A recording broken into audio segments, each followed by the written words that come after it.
Hello guys, welcome to week 2 build log. I'm still working on the name. I think might go with some like after school special, but still name work is still in progress. So we're gonna still use the codename Marble Park. But welcome. My name is Frank Rell, or some of you in the community might know me as Hurtcules. In this build log, we're gonna show you what I've been working on for the past week. As you can see, I turned all the sort of the basic blocks here that I had into some streets. Added some curbs, added some textures, just, work on the base ground. Then I'm going to put all the buildings and everything in. Because this really isn't going to change too much. I'm going to put a lot of detail in here later in the other build logs and later in the other weeks. But before I can start working on the buildings, I really got to get a good foundation going. So that's what I've been trying to get first. So that's what I got. And later on, I'm going to be showing how I actually did all this, because there was a little bit of work involved. It was fairly simple, but I'm going to go over that in a different part. I also have might put up a screenshot or something, talk about a little bit my scheduling. I'm actually going to be doing not a build log every week, but I have it planned out for a 10-week build program. And then I'll be doing a build log every 2 weeks, pretty much. A little bit more towards the end. So next week there won't be a build log, but the next build log you'll see all these buildings will be complete. Hopefully that's the plan anyway. As long as I stick to the schedule, we should be good there. So I'm just gonna show you kind of the player path in here. So we're gonna be coming down here from Bubba's house down the street. Once again, still gonna keep the same design, melee weapons only for this first part. Gonna be hacking and slashing your way through. Pretty short. Second part a little bit longer. So coming here, and that's also what I did. I also split up the sections, because in L4D2, the way the levels work, it's not one big level. It's split up into, depending on how many chapters you got if you're doing a campaign. So that's what I have here. Actually, turn this light off here. Whoops. Go back to game. I don't know how to do it. There we go. Using the controller this time around instead of my keyboard. Alright. Oh, I actually left some textures out here. Not a big deal. So I'm going to show the next part here. Alright, guys. This is part 2. I'm going to show you guys this in the editor instead of in the game mode. Because this is still... It's not really complete yet. So, but I'm going to need to be flying around to show everything. So, here's right after the checkpoint coming out. Like I said, textures and everything are still all wonky and everything like that. Still experimenting. But as you can see, it looks the same type here.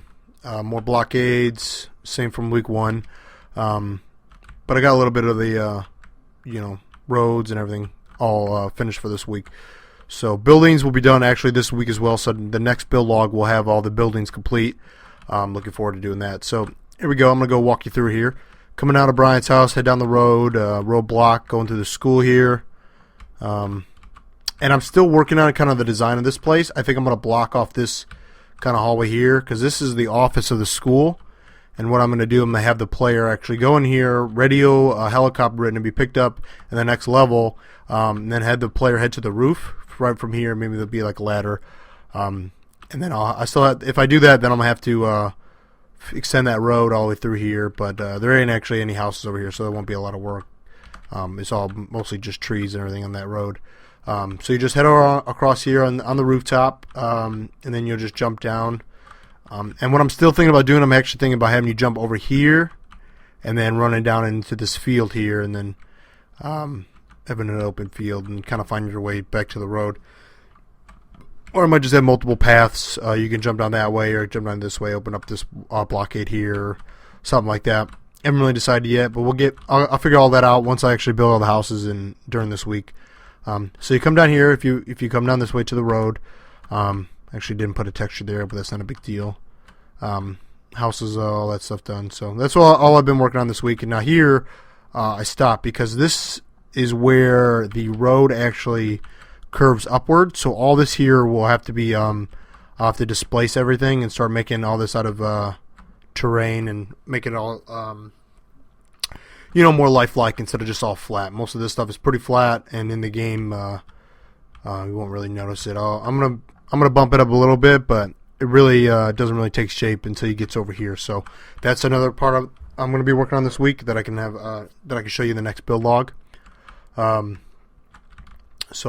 it's pretty much just blocked off in sections that I can see how I want to displace everything. So I'll work on that this week, and then next build log you can see where all that went. And then in the final part, there's really nothing I haven't done yet because it just loads up the park and there's no roads or anything like that the players are even going to see. So no point in showing that. So right now I'm going to jump into the actual process of what I actually did to turn all the blockiness from over here into what you see over here. So I'm going to jump into that now.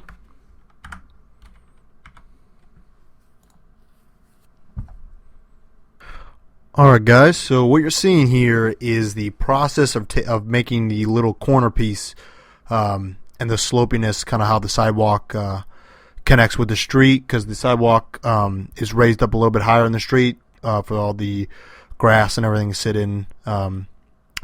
So you're just going to see me moving all the geometry. Everything right here is just BSB brushes.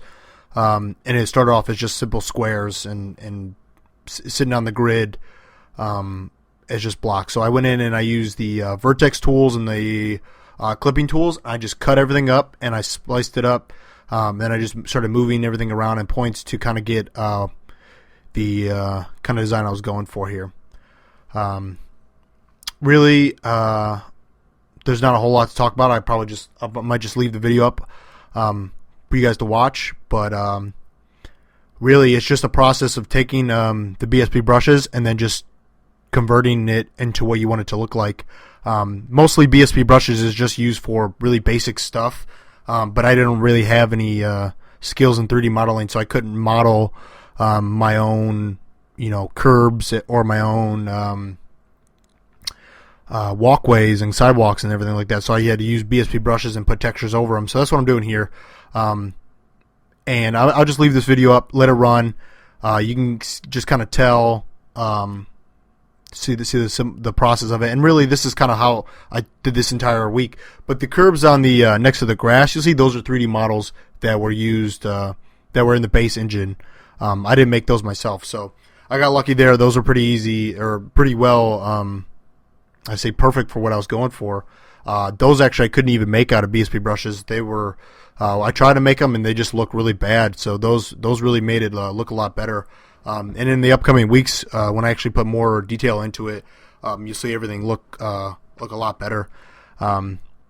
But yeah, I mean everything is just taking the BSB brushes and splicing it up and then moving points around on the grid that you see here in the other viewports to what you want it to look like. And it took a lot of experimenting. A lot of my time was just figuring out sizes and how exactly I wanted it to fit together. So I'll just leave you guys to the video. Thanks for watching.